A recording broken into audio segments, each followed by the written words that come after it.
Entonces vamos a ver unas lecciones de Jesús ante el pecado de la mujer adúltera. Como veníamos viendo, en el contexto nosotros vemos que Él estaba en la fiesta de los tabernáculos. Y en esa fiesta de los tabernáculos, en el último día de la gran fiesta, dice la palabra, allá en Juan 7:37, dice que en ese último día Jesús se puso en pie y alzó la voz diciendo: si alguno tiene sed, venga a mí y beba, y el que cree en mí, como dice la Escritura, de su interior correrán ríos de agua viva. Esos ríos de agua viva estaban hablando del Espíritu Santo de Dios. Y veíamos cómo como el Señor Jesucristo es el agua verdadera y viva en el cual nos puede quitar la sed. Y si usted quiere saber más, ustedes saben que ahí en el canal, ahí están las prédicas grabadas. Escúchelas, hermano, escríbalas y que eso sea escrito en su corazón. Aquí lo importante es esto: Jesús se paró, dijo que era el agua viva y nosotros tenemos que hacer algo: creer. ¿Creer en qué? Creer en que Jesús es el agua viva. Y por causa de lo que dijo el Señor Jesucristo en ese momento, hubo división en el pueblo. Hubo división. Unos decían: este es el Cristo, y otros decían: no, ¿de dónde? Y empezó a haber como una discusión, una pelea ahí entre bandos. Y entre esos bandos estaban los fariseos y los maestros de la ley. Y como nosotros veíamos hace 8 días, veíamos cómo eso estaba trayendo discusión. Y es que Cristo trae división, Cristo trae discusión. Cristo hace que nosotros nos dividamos, hermano. O somos o no somos. La vida cristiana es así, hermano. La vida cristiana es de o somos o no somos. ¿Se acuerdan? Hay un término medio que se llaman los tibios. Pero los tibios, dice la palabra de Dios, que es muy clara, dicen que es el vómito, produce vómito. O somos fríos o somos calientes. O somos salvos o no somos salvos. O somos hijos de Dios o somos hijos de ira. Así es como dice la palabra de Dios. No hay intermedios. Entonces se levantaron prácticamente los fariseos, se levantaron los maestros de la ley y empezaron a hacer, como lo diríamos coloquialmente, le colocaron la perseguidora al Señor Jesús. O sea, le empezaron a perseguir. Y se acuerdan que se levantó Nicodemo, y Nicodemo dijo algo muy importante. Nicodemo dijo ahí en el capítulo 7, en el versículo 51, ¿juzga acaso nuestra ley a un hombre si primero no le oye y sabe lo que ha hecho? Téngalo ahí guardadito, hermano, porque eso es muy importante para poder entender la ley. Porque nosotros tenemos que comprender qué es la ley. ¿Listo, mis queridos hermanos? Entonces vemos ahí y empieza el capítulo 8 diciendo esto: cada uno se fue a su casa. O sea, después de ese tiempo de fiesta, cada uno se fue a su casa. ¿Cuál era la casa del Señor? Dice ahí en el versículo 1 del capítulo 8: y Jesús se fue al monte de los olivos. Esta frasecita es cortica acá, pero el monte de los olivos es muy especial y particular. El Señor Jesucristo pasaba tiempos en el monte de los olivos orando, pasaba en el monte de los olivos con sus discípulos, pasó tiempo en el monte de los olivos enseñándole a los discípulos. Entonces él pasaba tiempo, y aquí pues nos da un pequeño principio, hermano. Yo no sé si se acuerdan cuando Jesús, después de haber alimentado a los 5,000, él dice que ya tarde la noche despidió a sus discípulos, y él ¿a dónde se fue? A ver, los escucho. ¿A dónde se fue? Al monte. ¿Y qué se puso a hacer? A orar. Hermano, ese es un principio que nosotros debemos aprender del Señor Jesucristo. Nuestra vida es una vida continua de oración con Dios. Y cuando nosotros llegamos a la noche, antes de acostarnos, ¿qué deberíamos de hacer? Orar, hermano. Y eso debemos empezar a practicarlo, porque ya lo conocen. Sí, porque si me contestaron es porque ya lo conocen, ¿cierto? O sea, entendemos que el Señor Jesucristo, no importa el cansancio, Él llegaba y oraba. Y así debe ser nuestra vida cristiana. La vida cristiana debe tener tiempos de oración. Y cuando usted llegue a la noche, ¿qué debe hacer? Uy, ¿cómo están? Escríbanlo ahí. Esta noche debo llegar a orar. Y mañana por la noche también debo llegar a orar. Y todos los días debo llegar a orar. Porque nuestra vida cristiana es una vida de comunión con el Padre. Y el Señor Jesucristo, estando en tierra, nos está dando principios de lo que nosotros debemos hacer y vivir. Y eso es lo que hemos estado viendo a través de la palabra de Dios. Jesús está estableciendo el camino que nos lleva al Padre.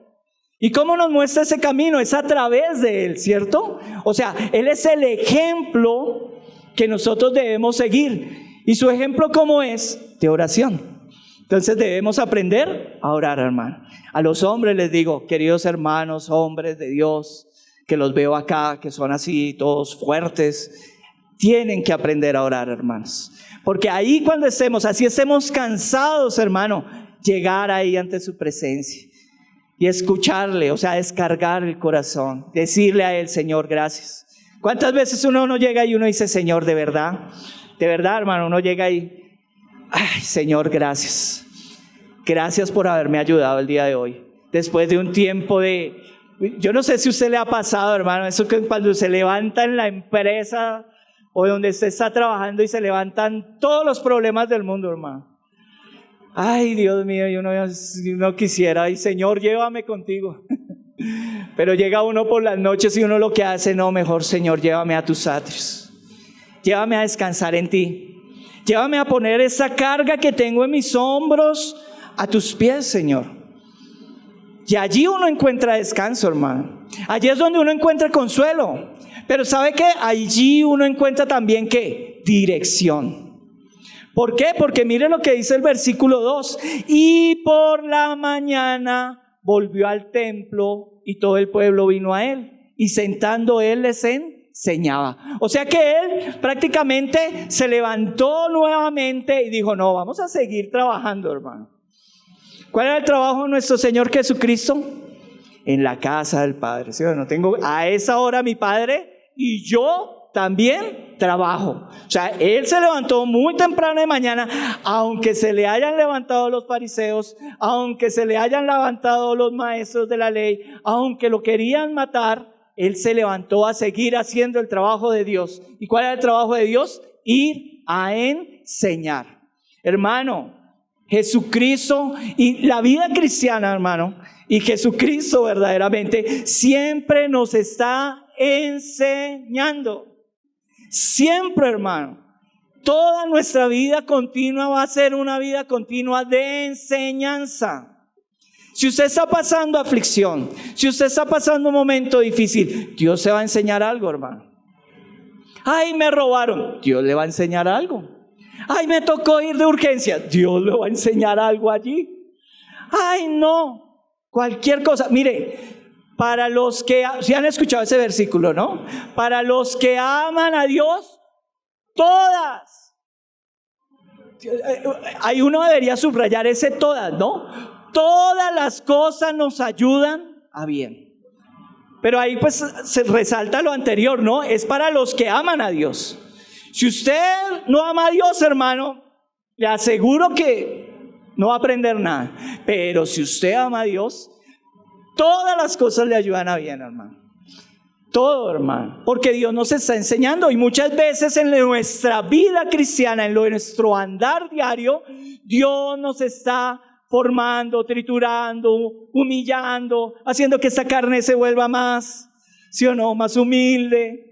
Porque es que nosotros a veces como que nos subimos, ¿no? Como que nos volvemos orgullosos, se nos sale la ira, se nos vuelve la gritería. Como decía un hermano, o sea, ya no matamos, ya no fornicamos, pero decimos mentiras, ¿sí o no? Hacemos pecados así que no son tan groseros. Entonces, hermanos, Dios nos está enseñando continuamente. Y aquí el Señor Jesucristo volvió al templo. Y qué bueno que vuelva al templo, hermano. Y volvió a enseñar. Y había gente enseñando.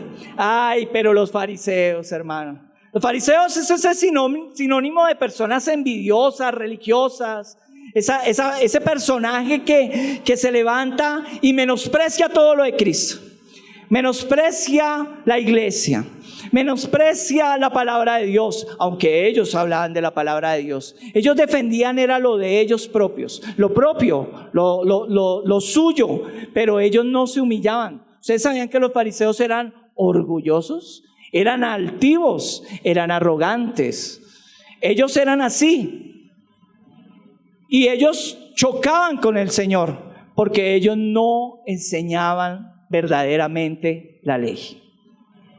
Entonces nosotros vamos a leer, si quieren lo leemos ahí en el versículo 3, dice: entonces los escribas y los fariseos le trajeron una mujer sorprendida en adulterio, y poniéndola en medio le dijeron: maestro, esa mujer ha sido sorprendida en el acto mismo del adulterio, y en la ley nos mandó Moisés apedrear a tales mujeres. ¿Tú pues qué dices? Entonces vamos a ver aquí unas cositas sobre la ley y sobre el pecado. Miren lo que están haciendo estos fariseos. Los fariseos están usando la ley para culpar a una mujer que fue sorprendida en el acto del adulterio. El adulterio, como ustedes saben, es el acto de tener una relación sexual fuera del matrimonio. O sea, muy posiblemente esta mujer estaba casada. Ahora, estaban en una fiesta. Ya era el último día, ya era después del último día, ya se había acabado la fiesta. En Jerusalén eso estaba lleno y repleto de personas que venían a la fiesta. Entonces esa mujer tuvo un desliz, no, de verdad, tuvo un acto sexual con una persona. Porque ustedes no se han dado cuenta, a veces las personas colorean el pecado para que no suene: ay no, tuve un desliz. No, hermano, tuvo una relación sexual fuera del matrimonio. Y esta fue sorprendida. Pero lo que estaban haciendo aquí los fariseos es que ellos querían tentar al Señor Jesucristo. Ellos iban allá, como dice en el versículo 6, mas esto decían tentándole para poder acusarle. Entonces los maestros de la ley y los fariseos venían a ese lugar para tentar al Señor Jesucristo, y para tentar y para buscar la caída. Porque a veces, y eso se lo digo de verdad, hay personas que buscan y tienen artimañas solamente para verlo caer, hermano. ¿No se ha dado cuenta? Hay personas que solamente por verlo caer usan cualquier artimaña, hermano, solamente para que le puedan tener como esa satisfacción de decir: ¿y eso que es cristiano? ¿Sí? ¿No los ha escuchado? Hay gente que es así, hermano, porque hay maldad en su corazón, porque de verdad hay maldad y quiere solamente ver su derrota. ¿Y saben quién es el primero que quiere hacer eso? Satanás. Satanás no quiere que usted camine los caminos del Señor, y él buscará cualquier cosa solamente para ver su caída. Y aquí los fariseos estaban buscando cómo tentarle. Si no mira en el capítulo anterior, dice que en el versículo 45 dice: los alguaciles vinieron a los principales sacerdotes y los fariseos, y esto le dijeron: ¿por qué no les habéis traído? Los alguaciles respondieron: jamás hombre alguno ha hablado como este hombre. Entonces los fariseos le respondieron: ¿también vosotros habéis sido engañados? Entonces uno ve que los fariseos querían buscar cualquier cosa para que esta persona cayera, que era nuestro Señor Jesús. Estaban buscando la caída de Jesús, y para ellos usaron una artimaña. ¿Cuál era la artimaña? Ellos estaban intentando hacer tres cosas contra Jesús. La primera que intentaron fue poner a Jesús en contra de la ley de Moisés. Si nosotros miramos ahí en el versículo 5, dice: y en la ley nos mandó Moisés apedrear a tales mujeres. ¿Tú pues qué dices? Mire cómo eran ellos de engañadores. Ustedes no se acuerdan que el Señor Jesucristo, en el tiempo que estuvo en ayuno, que estuvo 40 días y 40 noches, vino alguien. ¿Quién vino ahí en ese momento? A ver, despiértense. ¿Quién vino? Satanás. ¿Y Satanás qué hizo? Lo tentó. ¿Sí ve? ¿Y lo tentó cómo? Usando mal la palabra. Entonces Satanás usa esas artimañas para tentar a las personas. Y aquí estaban usando prácticamente a estos fariseos porque estaban usando mal la ley de Dios. Estaban usando mal la palabra de Dios. Hay personas que, ustedes saben, hermano, y da tristeza y con vergüenza a veces lo decimos.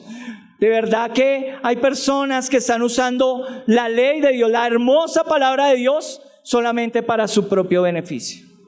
Solamente para lucrarse, por ejemplo. Eso está mal. Eso es incorrecto. Y sepa que ante Dios, Dios castigará esas cosas. Dios es un Dios justo, santo y perfecto. Y Él castiga esas cosas. Entonces, todas aquellas personas, así como a estos fariseos, así como a esos maestros de la ley, estaban usando mal la ley. Y como vamos a ver más adelante, Dios los confronta. El Señor Jesucristo los confronta. No se queda callado. Él lo confronta. Entonces lo primero que ellos intentan hacer es poner a Jesús en contra de la ley de Moisés. Ahora, el segundo lugar que querían hacer era ponerlo en contra de la ley romana. ¿Y por qué de la ley romana? Ustedes saben que en esa época Israel, o todo lo que era Palestina, estaba ocupada por Roma. Y como estaba ocupada por Roma, ellos no podían dictaminar la muerte.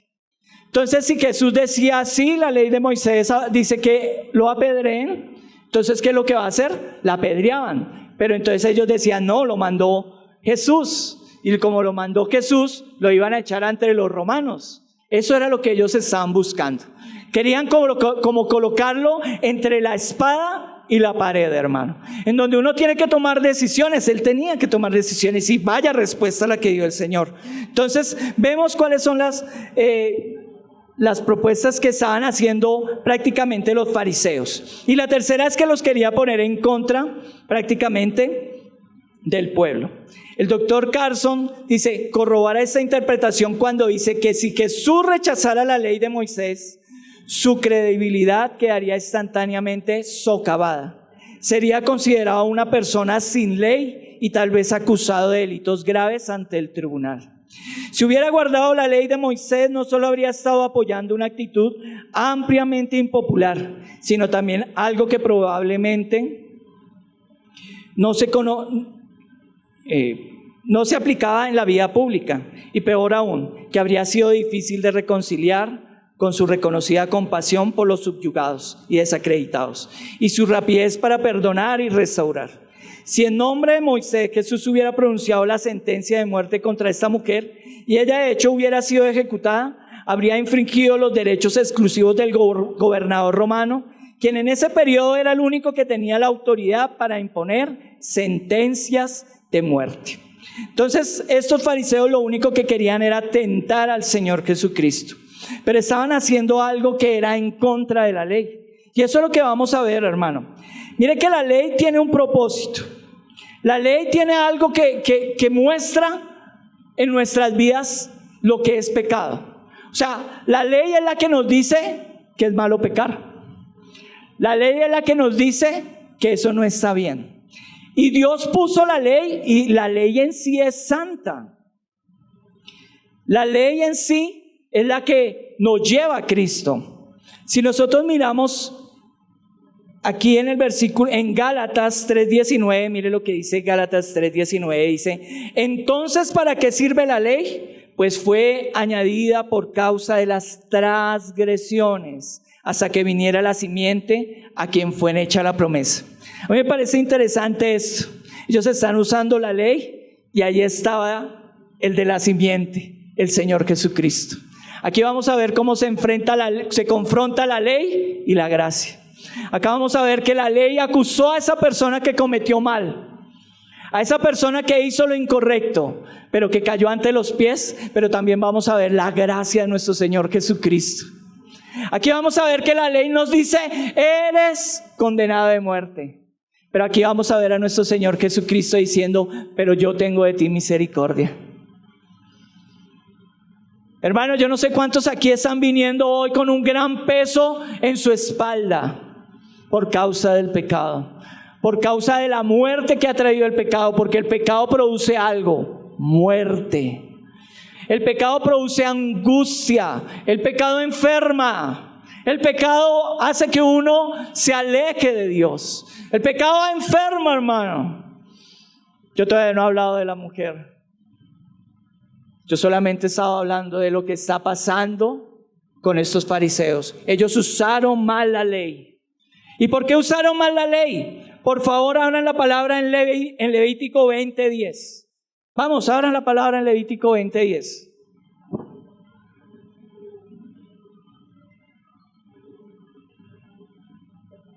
Mire lo que dice Levítico 20:10. Si un hombre cometiera adulterio con la mujer de su prójimo, el adúltero y la adúltera indefectiblemente serán muertos. La ley dictaba que los dos, ¿a quién le trajeron al Señor? ¿Dónde estaba el hombre? ¿Dónde estaba el adúltero? Pero ellos solamente querían sangre para matar a la adúltera, pero al adúltero no. Ellos estaban rompiendo la ley. La ley decía que nosotros teníamos que llevarlo era ante los jueces. Ellos no le hicieron un juicio justo. ¿Se acuerdan del versículo que les dije antes? ¿Juzga acaso nuestra ley a un hombre si primero no le oye y sabe lo que ha hecho? ¿Llevaron a esta mujer ante los jueces y los sacerdotes? No. Ellos le estaban haciendo un juicio injusto. Y ellos lo único que querían, miren, la ley y los sacerdotes tenían que hacer algo y era el propósito de restaurar. La ley fue puesta para que nosotros viviéramos una vida santa, pero la ley en sí misma nos salva, solamente nos muestra el pecado.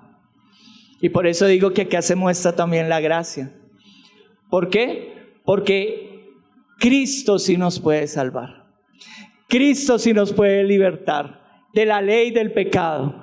Cristo sí nos puede sanar. Amén. Entonces mire qué es lo que dice Levítico 27:8. Eso se los voy a leer. Dice: santificaos pues y sed santos, porque yo Jehová soy vuestro Dios, y guardad mis estatutos y ponedlos por obra. Yo Jehová que os santifico. Entonces vemos cómo Dios había puesto la ley y había puesto las tablas de la ley a Moisés, y esas fueron enseñadas al pueblo. ¿Para qué? Para que se santificara al pueblo. Y ese santificar es para agradar al Señor. Pero esa mujer había cometido un pecado, y por causa de ese pecado ahora había sido llevado a un juicio. ¿Y ese juicio cuál era? La muerte. Porque ellos querían era la muerte, pero lo querían usar solamente para culpar a Jesús. Pero Jesús no es así. Jesús no es así. Ahora vamos a mirar cómo el Señor contesta. Mire cómo Dios da la respuesta.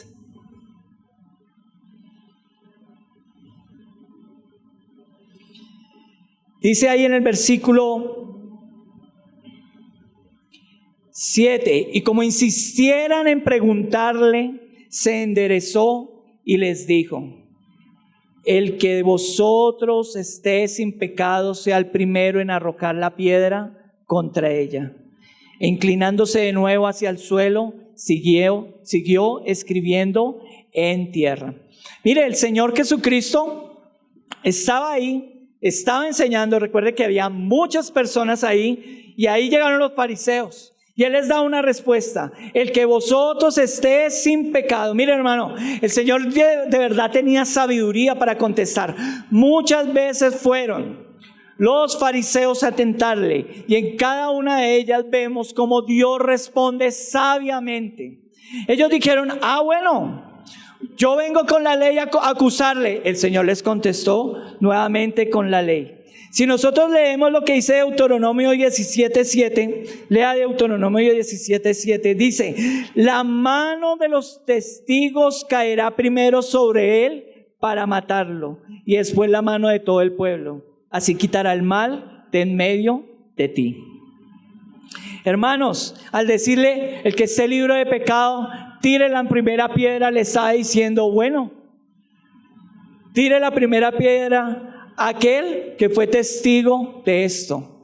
Tire la primera piedra aquel que no es acusado. Y ahí empieza a hacer algo que me parece tremendo. Les mandó una pregunta: ¿está libre de pecado? ¿Está libre de pecado? Solamente eso, el que esté libre de pecado, tire la primera piedra. Ellos empezaron a examinarse.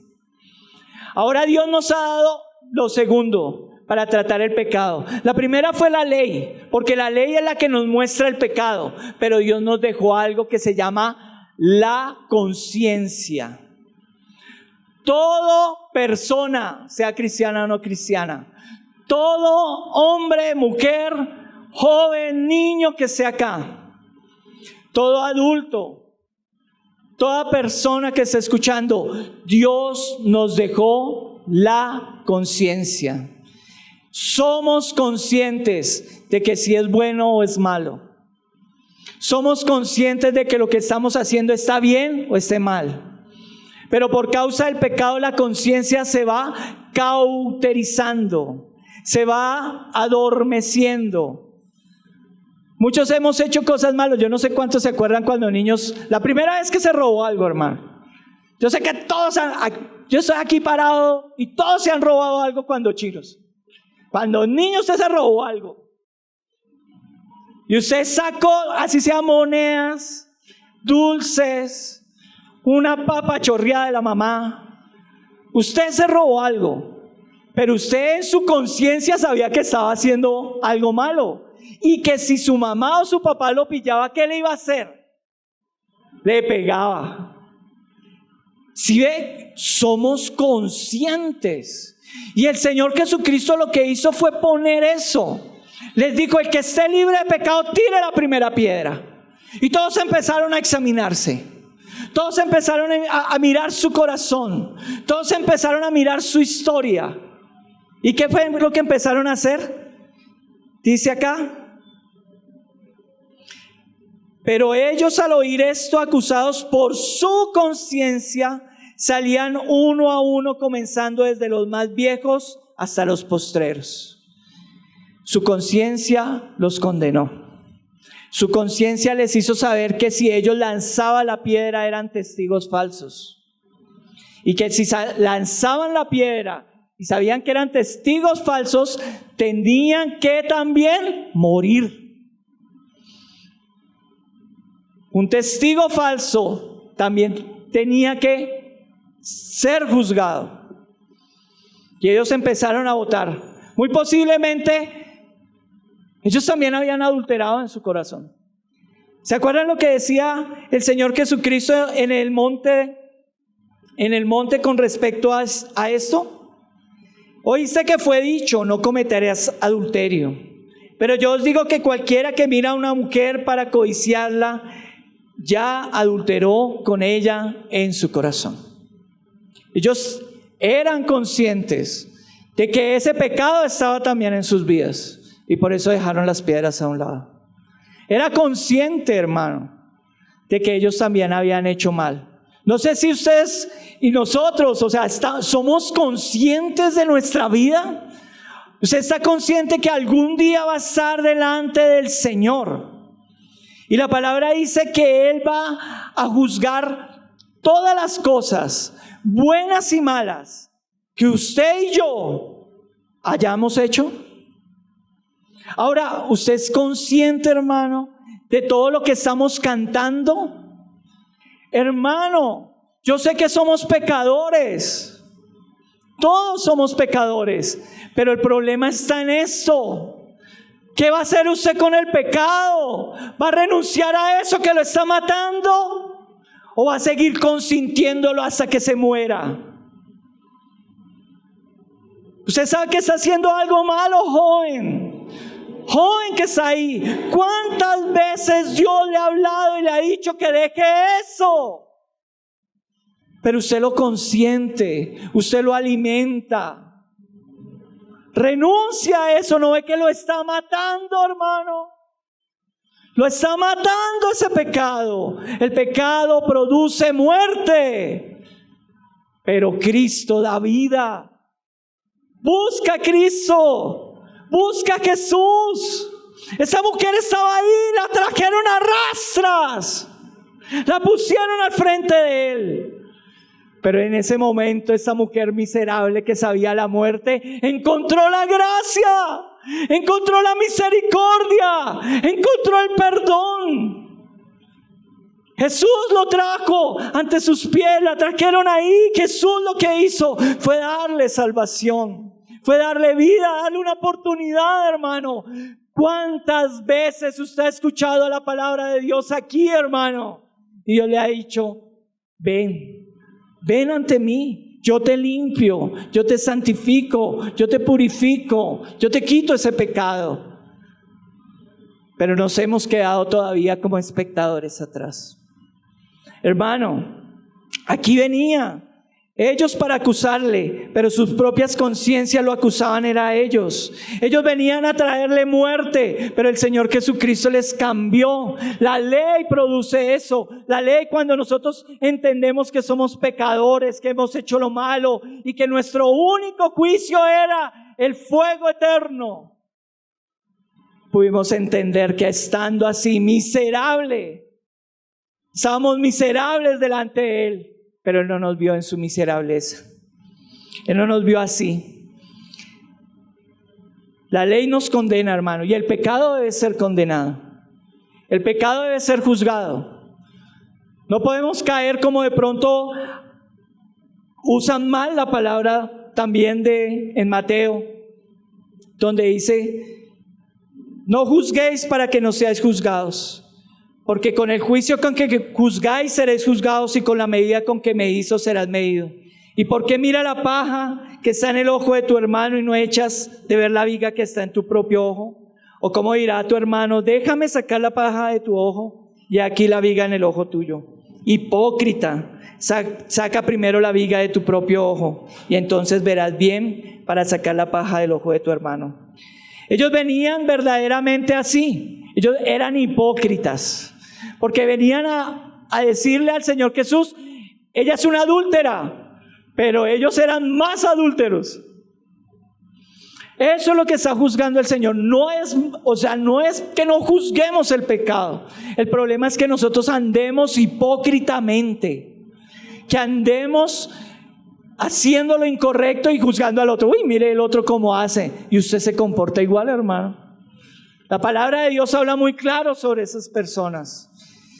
Dios no quiere que nosotros seamos hipócritas, ni seamos religiosos, sino que verdaderamente vivamos una vida santa, pura, digna de gloria al Señor. Que caminemos en el Señor bien, hermano. Podemos estar aquí 1 año, 2 años, 10 años, 15 años escuchando buena palabra, pero si usted no camina bien con el Señor, hermano, eres un hipócrita. Y si yo no camino bien con el Señor, yo soy un hipócrita. Pero Dios nos está llamando a que caminemos bien con el Señor, que no seamos religiosos, hermano, que caminemos con Dios. Camina con Cristo, hermano. Camina con Jesús. Mira lo que hizo el Señor, si seguimos leyendo ahí en Juan. Y como le insistieron en preguntarle, se enderezó y le dijo, el que vosotros estéis sin pecado sea el primero en arrojar la piedra contra ella. E inclinándose de nuevo hacia el suelo, siguió escribiendo en tierra. Pero ellos, al oír esto, acusados por su conciencia, salían uno a uno, comenzando desde los más viejos hasta los postreros, y quedó solo Jesús y la mujer que estaba en medio. Hermano, quedaron solamente Jesús y quedó la mujer. Ay, hermano, cuántas veces nosotros necesitamos estar a solas con Jesús, como estuvo esa mujer en ese momento. Estar a solas, hermano, mire, estar a solas y decir, ¿qué pensaría esa mujer? La sacaron de su habitación donde estaba. De pronto se medio alcanzó a vestir, fue arrastrada con violencia, quién sabe cuántas cuadras, hermano, pero la pusieron delante del Señor. ¿Cuántas veces el pecado no ha hecho eso en su vida, hermano? Lo ha arrastrado, lo ha golpeado, lo ha ultrajado, lo ha maltratado. Pero hermano, que caiga a los pies del Señor, que caiga a los pies de Jesús, que caiga a los pies de Cristo. ¿Sabe por qué? Porque mire lo que dice aquí la palabra. Enderezándose Jesús y no viendo a nadie, sino a la mujer le dijo: mujer, ¿dónde están los que te acusaban? ¿Ninguno te condenó? Ella dijo: ninguno, Señor. Entonces Jesús le dijo: ni yo te condeno, ni yo te condeno. Hermano, el Señor vio a esa mujer. ¿Usted cree que el Señor tenía la autoridad para condenarlo? Sí, porque él sí estaba libre de pecado. Él sí podía haber lanzado la piedra porque estaba libre de pecado, pero él no lanzó la piedra. Y si uno mira la palabra de Dios, y usted va a ver cómo el Señor, desde Génesis, hermano, hasta Apocalipsis, siempre ha tenido algo: misericordia, hermano. Él no quiere la destrucción de los impíos. Él no quiere que los malos mueran, sino que ellos procedan al arrepentimiento. Que cada uno de nosotros cambiemos, cada uno caigamos a los pies del Señor Jesús. Cada uno podamos caer delante de Él y poder decir: Señor, de verdad, misericordia. La ley produce eso, nos muestra cómo es el pecado en nuestras vidas. Como yo les decía, puede ser mentira, puede ser desobediencia. Mirando y estudiando eso, yo pregunto, mira cuántas leyes que se rompían producían muerte. Los judíos decían que las leyes que producían lapidación eran a los ladrones, a los idólatras y a los adúlteros. Pero también habían otras leyes. Había una ley que me pareció tremenda cuando la leía. La ley de los jóvenes que le contestaban mal a los papás, que eran rebeldes, tenían el derecho de llevar los papás ante el juez y que ellos hubieran sido apedreados. Hermanos, si eso fuera en este tiempo así, yo ya no estaría acá, hermano. Y creo que más de uno, ¿no? Habían las leyes contra los pecados sexuales, eran leyes que eran capitales, los asesinaban. Las leyes contra los ladrones eran severas. La ley es así, es severa, produce muerte. Y uno mira a través de Levítico, para reconciliar también necesitaba muerte, hermano. ¿Qué se necesitaba? Tráigame un cordero, tráigame una oveja, tráigame un cabrito, tráigame una paloma, tráigame. Y cada vez que hiciera tráigame y derrame sangre, necesitaba muerte. Cada pecado que nosotros hacemos, se necesita algo: muerte. Pero usted debe decidir: ¿muere usted o muere una víctima? Prefiero la víctima ahora. Para ellos tenían que pagar por el cordero, por la oveja, tenían que pagar por la paloma, tenían que pagar por el ganado vacuno, tenían que pagar. Pero gracias al Señor por el pago que hemos recibido en Cristo Jesús.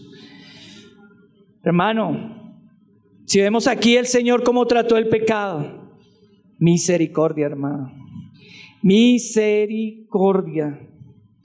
Mire lo que dice Éxodo 34:6.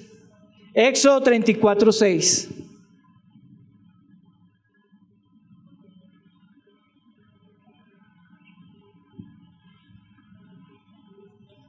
Dice así: y pasando Jehová por delante de él, proclamó: Jehová, Jehová fuerte y misericordioso y piadoso, tardo para la ira y grande en misericordia y verdad. Hermano, eso es lo que podríamos clamar cuando estemos delante del Señor, cuando nuestros pecados nos llevan a Cristo. Aquí la ley estaba llevando a una persona a que muriera. Y nosotros tenemos que hacer algo, hermano, con esos pecados, verdaderamente confesarlos, llevarlo ante Cristo, llevarlo ante Jesús y decirle al Señor: de verdad, Jehová, Jehová fuerte y misericordioso y piadoso, tardo para la ira y grande en misericordia y verdad. El Señor es tardo para la ira, hermano, y misericordioso. Y lo podemos ver, usted lo puede ver en su vida, hermano. ¿Le ha tenido paciencia? Dígame sí o no. Sí, nos ha tenido paciencia. ¿Ha tenido misericordia? Dios mío, grande misericordia la que ha tenido el Señor de nuestras vidas. Si eso fuera así, si uno hiciera lo malo y de una vez fuera el juicio, todos aquí, polvo ya seríamos. Pero Dios ha tenido misericordia. El Señor trata el pecado con misericordia porque Él quiere que cada uno de nosotros lo confesemos. Si confesamos nuestras ofensas, si confesamos, entonces vemos cómo Dios usa la ley para mostrarnos el pecado. Usa la conciencia para mostrarnos lo que es bueno y lo que es malo. Y Jesús, en su misericordia y en su gracia, hace lo que hace con esta mujer. Ella dijo, ninguno, Señor. Entonces Jesús le dijo, ni yo te condeno. Señor en ese momento no le condenó. Y allá hay una advertencia, hermano, una gran advertencia. ¿Cuál es esa gran advertencia? Le dijo, ni yo te condeno, vete y no peques más. Eso debería subrayarlo, hermano, ponerlo en letras grandes, en su corazón. ¿Sabe por qué? Porque yo sé que el Señor es perdonador. El Señor limpia, pero el Señor quiere es que nosotros no pequemos más. El Señor quiere que nosotros nos santifiquemos. La misericordia no da licencia para el pecado. El perdón gratuito nunca debe ser interpretado como una invitación para seguir pecando, sino para todo lo contrario. Es abandonar el pecado en la esencia misma del verdadero arrepentimiento. Dios nos llama a nosotros a que nos arrepintamos. Ahora sí, vamos a hablar de esta mujer. Imagínense esta mujer. Esta mujer fue ultrajada. Esa mujer fue un objeto solamente para cumplir el deseo de pronto carnal de su cuerpo. Pero esa mujer fue usada por los fariseos para traer una culpabilidad a un hombre que era inocente. Esa mujer fue llevada a los pies, nadie le preguntó, nadie sabe su nombre, solamente la colocaron delante de Dios y fue usada como un objeto, hermano. ¿Sabe? Muchas veces nosotros podemos pasar por eso. Yo no sé cuántas veces usted en su vida ha sido un objeto. Alguien lo usó como un objeto. Pero sepa usted que si eso que le ha pasado, ese pecado lo ha llevado a Cristo, bendito sea. ¿Por qué? Porque ese pecado lo llevó a Jesucristo para ser perdonado, para ser limpiado. En ese momento solamente el Señor le dio su perdón. Pero como Él dice, 6 meses después, Él estaba entregando su vida. Y como lo decíamos en la Santa Cena, Él fue latigado, Él fue golpeado, Él fue desfigurado, murió desnudo. Ahora que vayan a ver las películas en Semana Santa, no es como se ve que sale con su calzoncillito blanco. No, Él murió desnudo, hermano. Él llevó el pecado en su cuerpo. Es gracia, hermano. Aquí vemos cómo el Señor le dio gracia a esta mujer. Gracia nos ha dado a nosotros. ¿Cuántas veces, hermano, no le hemos fallado al Señor? Y vamos ante su presencia y sabemos que le podemos decir, Señor, perdónanos. ¿Y qué vamos a ver? ¿Acaso no veremos la sangre que nos limpia nuevamente? ¿Acaso no nos va a levantar nuevamente? ¿Acaso no nos va a decir, sí, hijo, te perdono? ¿O es que vas a escuchar, vete aquí? Hermano, Dios nos perdona.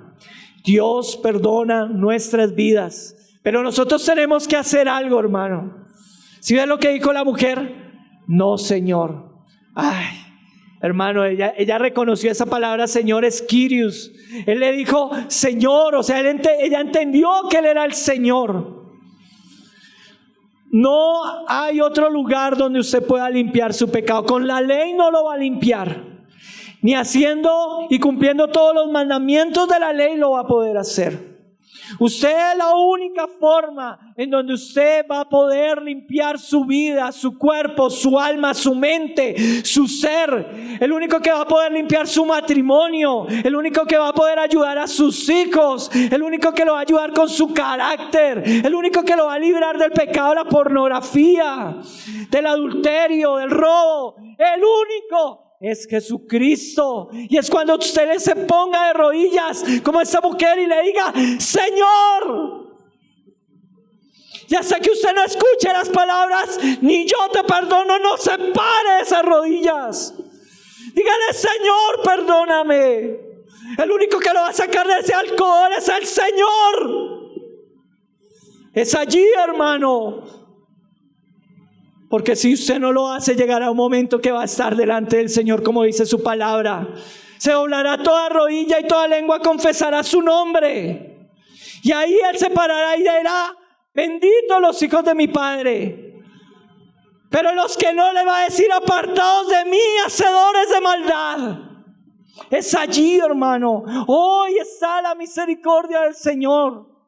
Hoy usted se puede acercar a Jesús, como cantábamos: oh, ven al altar. El Padre allí te esperará. La sangre de Cristo te dio perdón y libertad.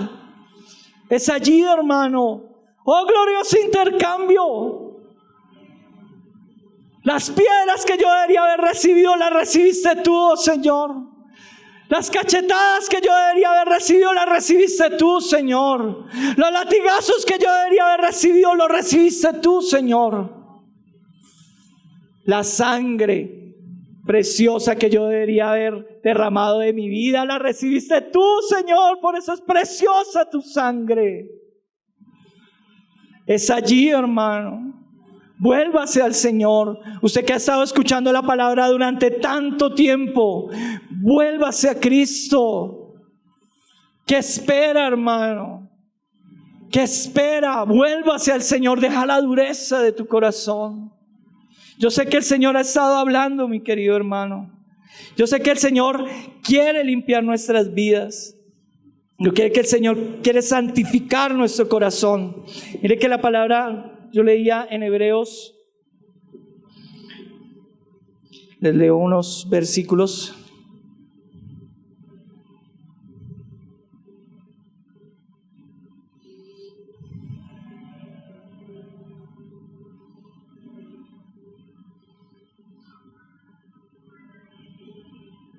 Dice: por tanto, teniendo un gran sumo sacerdote que traspasó los cielos, Jesús, el Hijo de Dios, retengamos nuestra profesión, porque no tenemos un sumo sacerdote que no pueda compadecerse de nuestras debilidades, sino uno que fue tentado en todo según nuestra semejanza, pero sin pecado.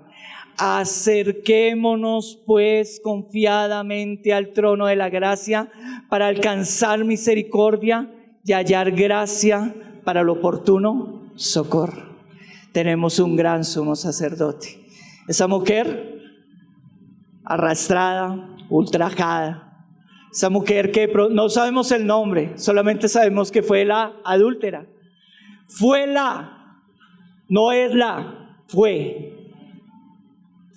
adúltera. Encontró ante los pies de Jesús, encontró ante los pies de Cristo misericordia, gracia y oportuno socorro. No fue condenada, no fue asesinada. ¿Por qué? Porque Él llevó sobre sí mismo la condenación. Mi querido hermano, para concluir, debemos entender que el Señor sí juzga el pecado. Y como lo decía, no es una licencia para pecar. Sí, el Señor juzga el pecado. Y uno debe saber que debemos tener una vida de santidad. Al pueblo de Israel le dijo: sed santos porque vuestro Dios es santo. Y a nosotros los cristianos, los que creemos en el Señor Jesucristo, también nos dice lo mismo: sed santos porque vuestro Dios es santo. Seamos santos, hermanos. Dios nos dejó la palabra y esa palabra nos muestra el pecado que estamos cometiendo. Pero también nos dio la conciencia. Y como les hablaba, por causa del pecado la conciencia se endurece. Por causa de la conciencia, a veces nuestra vida se endurece y no entendemos, no hacemos lo correcto. Pero Dios nos dejó también al Espíritu Santo de Dios, el que dice que vendría y el que está ahora con nosotros. El Espíritu Santo de Dios es el que nos convence de pecado, de justicia y de juicio. El Espíritu Santo de Dios convence nuestras vidas. No abrace más ese pecado.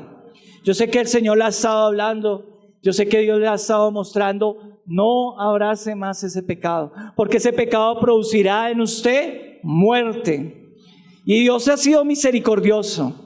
Pero cuando Dios a veces saca a la luz esas cosas, sáquela a la luz, pídale perdón al Señor, dígale: Señor, santifícame, límpiame. Ahora, ¿la iglesia puede tratar el pecado? Sí, hermano. Dios ha dado autoridad a la iglesia para tratar esas cosas de pecado. ¿En qué sentido? Dios usa la iglesia y lo vemos en 1 Corintios, nosotros vemos cómo Pablo le dice a la iglesia que por qué no sacan a ese perverso de entre vosotros. Pero no era porque cometió un pecado y ya, no, porque era un pecado reiterativo que estaba haciendo y hágale y no se quería arrepentir. El propósito de la ley es que nosotros nos santifiquemos, que las personas se restauren, mis queridos hermanos. O sea, si ustedes están teniendo pecado con su esposo o su esposa y están teniendo problemas, no es que la iglesia quiera sacarlo aquí a la luz. Oiga, mira, oremos por el hermano Pascualito, que es pero malo, eso le pega a la mujer. No, hermano. El propósito es poderse sentar con la persona, poder restaurar esa familia, poder restaurar ese corazón. Es podernos restaurar unos a otros, hermano. Cristo quiere que nosotros seamos restaurados a la imagen de Dios, que caminemos juntamente con el Señor, que vivamos una vida santa y pura con el Señor. El Señor quiere que nosotros verdaderamente, de verdad, hermano, necesitamos que la palabra, no solamente eso, vemos en Cristo misericordia, hermano, pero que nosotros verdaderamente nos rindamos ante Él. Rinda su vida ante Él. Ríndase ante el Señor. Rinda su corazón ante Él. Los fariseos pensaban así: si eres bueno, Dios te perdonará. Pero Jesús lo hizo al revés. Él perdonó a las personas arrepentidas primero y luego las ayudó a cambiar. Jesús quería que supieran que el perdón de Dios les da la fuerza para vivir como Dios quiere. Hermano, usted mira cómo lo quiere. ¿Lo quiere a la manera de los fariseos o lo quiere a la manera de Jesús? Prefiero con Jesús. Y como lo cantábamos, de verdad, qué glorioso intercambio. Qué glorioso intercambio. Amén. Damos gracias al Señor. Vamos a orar, mis queridos hermanos.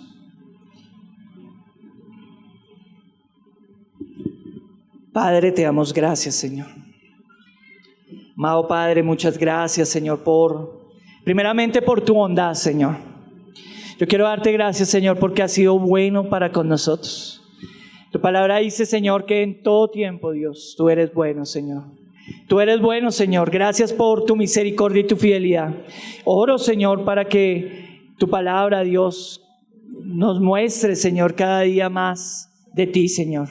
Gracias, Señor, porque en Jesucristo podemos ver que ese es el Cordero inmolado, el Cordero que verdaderamente recibió en su cuerpo ese sacrificio, Señor. Padre, hoy en el nombre de Jesús, te pido, Señor, por cada uno de mis hermanos, de mis hermanas, de las personas que vienen por primera vez, Señor. Ayúdanos a caminar cada día contigo, Señor. Ayúdanos, Señor, a verdaderamente caminar contigo, Señor. Ayúdanos a despojarnos, como dice la palabra de Dios, de nosotros, de aquello que entorpece la carrera. Padre, en el nombre de Jesús, quiero pedirte, Señor, para que seas tú en medio de tu iglesia, Señor. Que seas tú en medio de cada uno de los hermanos. Que traigas arrepentimiento, Señor. Trae esos tiempos en donde tú convences corazones, convences vidas. Alienta a mis hermanos a seguir adelante la carrera que hemos puesto delante tuyo, Señor. Tú, Señor de los cielos, eres verdaderamente el que nos permite alcanzar misericordia, el que nos permite hallar gracia para el oportuno socorro. Socorre a mis hermanos, Señor. Socorre nuestras vidas, Señor. Tú sabes las luchas que estamos pasando. Ayúdanos a morir a nosotros mismos. Por como lo enseña Pablo, es necesario que nosotros muramos, es necesario que crucifiquemos esta carne en la cruz. Ayúdanos, Señor, no solamente oro por ellos, sino también oro por los hijos, por todos nuestros jóvenes, nuestros hijos, Señor, para que conozcan de ti, Señor. Permítenos, Señor, como cantábamos, Señor, venir ante tu altar, Señor. Venir y adorarte, Señor. Venir y decirte, Señor, que te necesitamos. Permítenos correr allí, Señor. Permítenos, Señor, despojarnos. Permítenos verdaderamente arrepentirnos y pedirte perdón, Señor, de todo lo que tú has hecho, Dios, de todo lo que hemos hecho, perdón. Padre, perdónanos y ayúdanos, Señor, ahora a caminar contigo, Señor. Gracias, Señor, por tu preciosa sangre que ha limpiado nuestras vidas. Preciosa sangre que nos ha purificado. Preciosa sangre que nos ha santificado. Preciosa es tu sangre, Señor Jesús. Gracias, Señor. Gracias porque ya no es lo que éramos antes. Ya no éramos el adúltero. No, Señor. Ahora somos reconocidos como tus hijos, Señor. Enséñanos a ser tus hijos, Señor. Gracias, Señor. Gracias por tu gran amor con que nos has amado, Señor. Solamente podemos decir, hermano, como dice la palabra, ni yo te condeno. Busque del Señor. Vete, pero no peques más. Gracias, Señor. En el nombre de Jesús, Señor. Amén y amén.